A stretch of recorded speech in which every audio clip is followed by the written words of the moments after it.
Viral, Surya Paloh bertemu Prabowo Subianto dan menyambutnya dengan karpet merah. Hingga muncul isu liar, Partai Nasdem akan meninggalkan Anies dan merapat berkoalisi dengan Prabowo. Atas situasi politik tersebut, Capres 01 Anies Baswedan dan Timnas Amin pun buka suara. Perjuangan kita belum selesai. Terus kawal suara dengan semangat tinggi. Waktunya perubahan.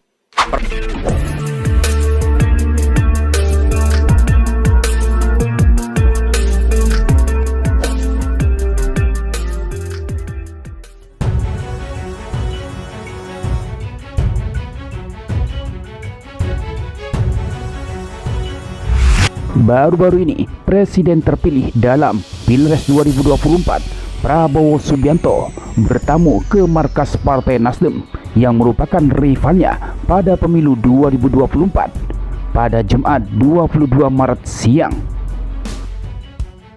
Prabowo mendatangi Nasdem Tower bersama jajaran elit Gerindra, partai yang dipimpinnya. Dia disambut langsung oleh Ketua Umum Partai Nasdem Surya Paloh. Saat menyambut Prabowo, Surya Paloh terdengar berseru bahwa yang datang adalah sahabat yang telah menjadi presiden. Momen itu terjadi ketika Surya Paloh berjalan beriringan Prabowo menyusuri karpet merah. Momen itu terjadi ketika Surya Paloh berjalan beriringan Prabowo menyusuri karpet merah masuk ke Nasdem Tower. Karpet merah itu dipasang dari gerbang hingga pintu masuk Nasdem Tower. Prabowo pun terlihat sempat menunjuk karpet merah tersebut. Karpet merah, kata Prabowo seraya menunjuk. Usai melakukan pertemuan, Prabowo menyebut jika Indonesia ingin lebih maju, maka para elit politik harus rukun. Ia juga menyebut para pemimpin harus bahu-membahu dan bekerja sama usai rampung berkontestasi. Pertandingan itu baik, pertandingan itu bagus. Rakyat butuh pilihan. Tetapi sesudah pertandingan saatnya kita kerjasama, bahu-membahu bangun bangsa kita, kata Prabowo. Di sisi lain, usai pertemuan, Surya Paloh juga berbicara soal kans bergabung ke kabinet pemerintahan Prabowo Gibran. Ia mengaku masih ingin melihat dinamika politik ke depan. Kita lihat perkembangan ke depan. Itu 50-50 possibility masih, kata Surya Paloh. Pada Pilpres 2024, Partai Nasdem adalah rival kubu koalisi yang mengusung Prabowo Gibran Raka Buming Raka. Nasdem berada di koalisi perubahan yang mengusung paslon nomor urut 1 Anies Baswedan dan Muhaimin Iskandar.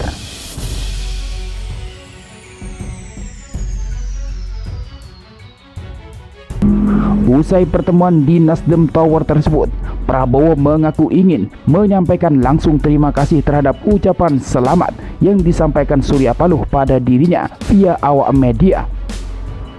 Hari ini saya datang ke keluarga besar Nasdem untuk menyampaikan penghargaan dan terima kasih atas ucapan selamat yang disampaikan oleh Ketua Umum Nasdem, kata Prabowo.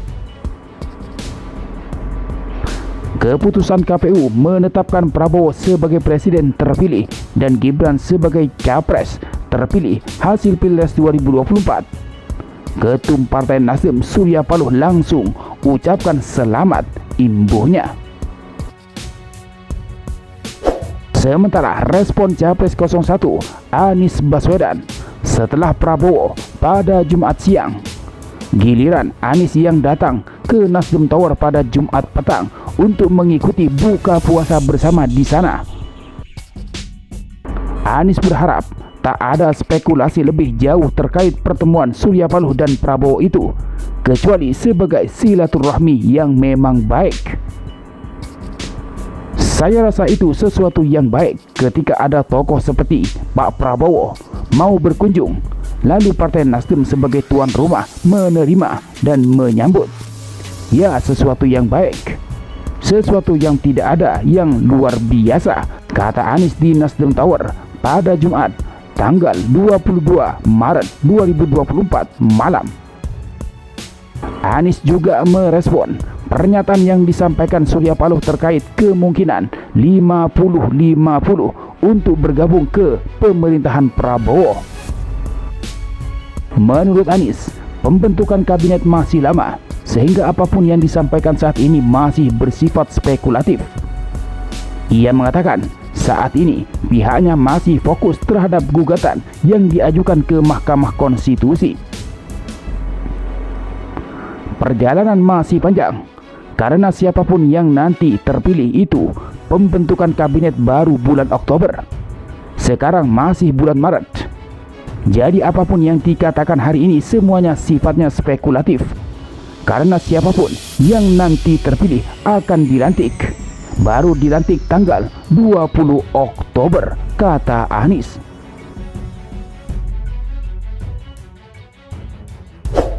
Di waktu terpisah, Timnas Amin juga merespon.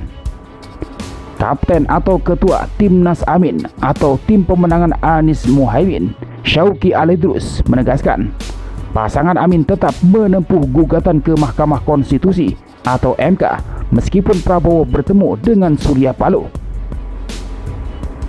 Gak perlu khawatir, kita tetap yang penting jalur MK, kata Syauqi di posko pemenangan Amin, Jalan Diponegoro, Jakarta, Jumat 22 Oktober malam. Syauqi mengaku masih berpikir positif terkait pertemuan kedua elit politik tersebut. Baginya, pertemuan keduanya baik-baik saja.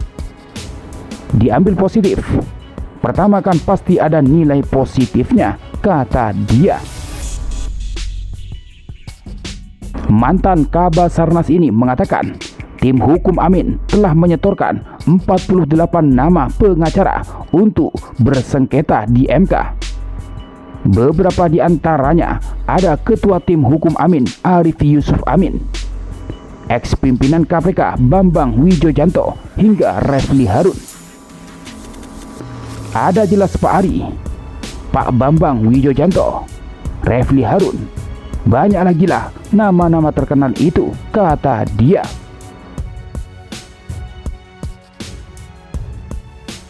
Sedangkan Billy David yang merupakan juru bicara Timnas Amin juga memaknai pertemuan keduanya sebagai momen persahabatan antar elit politik yang cair di balik kompetisi pemilu. Mungkin juga sebelumnya sudah ada pembicaraan konfidensial dengan Pak Anies Gus Imin yang tidak disampaikan kepada Timnas Amin, kata Billy.